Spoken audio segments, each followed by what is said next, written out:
Donc notre projet, c'est donc de représenter une image qu'on capte en 2 dimensions grâce à l'aide de notre caméra, de pouvoir la représenter en 3 dimensions à l'aide d'un champ d'aimant. Donc comment ça fonctionne? Notre caméra va venir capter donc une image, un objet posé dessus, et à l'aide de notre ordinateur, de pouvoir représenter cette image et de pouvoir la décomposer en un code.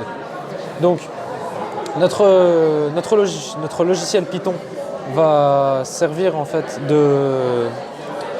donc notre image va être découpée en 9 parties, donc du 3 par 3, et par exemple l'objet ici, les clés qu'on a posées dessus, vont porter une donnée. Cette donnée en fait c'est son contraste. Donc le contraste de l'image va avoir une valeur entre 0 et 1, et cette valeur donc, que le programme va calculer va directement être envoyée à notre carte Arduino, que je peux présenter ici. Cette carte Arduino donc, va recevoir les 9 signaux des 9 parties de l'image, et ces signaux vont tous être répartis dans nos microcontrôleurs. Les microcontrôleurs, donc, à quoi ça sert? Ça sert donc à laisser passer le courant, de gérer l'intensité du courant qu'on laisse passer à travers.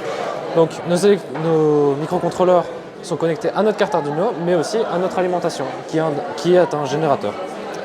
Donc ce signal on peut le représenter par une porte, ce qui laisse passer plus ou moins d'énergie. Donc ici, notre signal, avec un contraste élevé, va laisser passer presque tout le courant, puisque sa valeur sera très proche de 1. Donc ce courant qui passe par ces microcontrôleurs va directement arriver dans les électroaimants qu'on peut voir ici. Et ces électroaimants, donc à l'aide de la bobine à l'intérieur, va créer un champ magnétique, et ce champ magnétique va propulser notre aimant vers le haut. On peut démontrer donc comment marche un champ magnétique grâce à notre... t'inquiète. Donc voilà, on peut montrer donc la bobine, le courant électrique qui passe dans la bobine va donc créer un champ magnétique, ce qui va faire léviter notre objet. Comme on peut aussi le voir à l'aide des 2 aimants ici. On voit les 2 aimants de pôle opposé. Donc Au final, le mécanisme est un peu le même. Simplement, au lieu d'un aimant permanent en dessous, on aura un électroaimant dont on fait varier l'électricité et dont on fait varier le champ électromagnétique. Donc voilà. Donc pour montrer l'efficacité de notre projet, donc on va se représenter, on va faire une démo. Tu peux décaler les clés s'il te plaît? Ouais. Voilà. Donc en alimentant dans nos électroaimants, mon ami donc, va passer sa main sur le plan, et comme vous pourrez le voir, nos aimants vont bouger en fonction de la position de sa main. L'aimant va donc bouger. Donc voilà. Donc comme mon ami va passer sa main au-dessus, nos aimants vont bouger de cette manière. Donc là, si je vais à droite, à gauche, à droite, Voilà.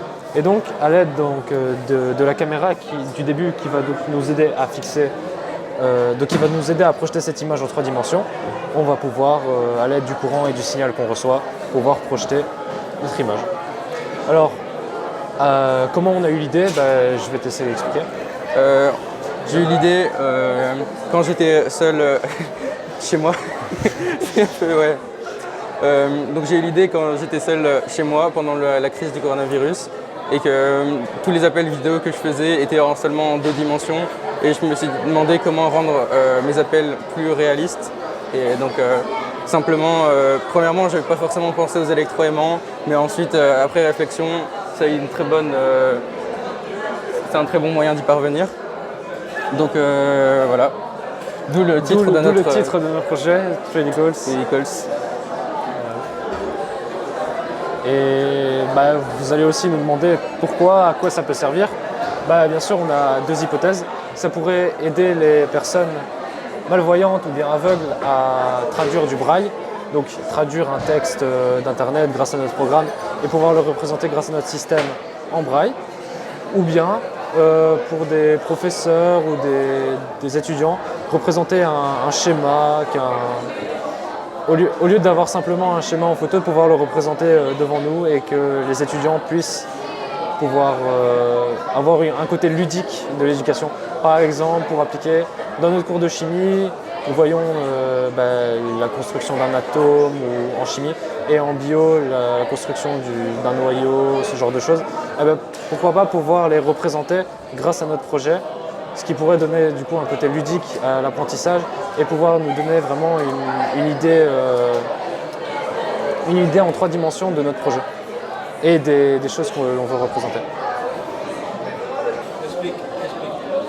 Alors, Explique.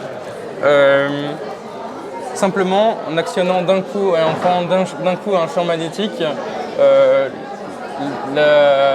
ça va créer une force induite qui est supérieure à la force normale de l'électroaimant. Et donc d'un coup ça va aller très haut et puis ça va revenir à la hauteur normale si on avait augmenté progressivement, en gros.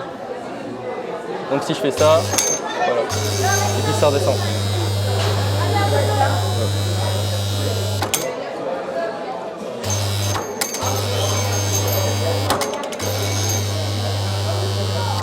Voilà.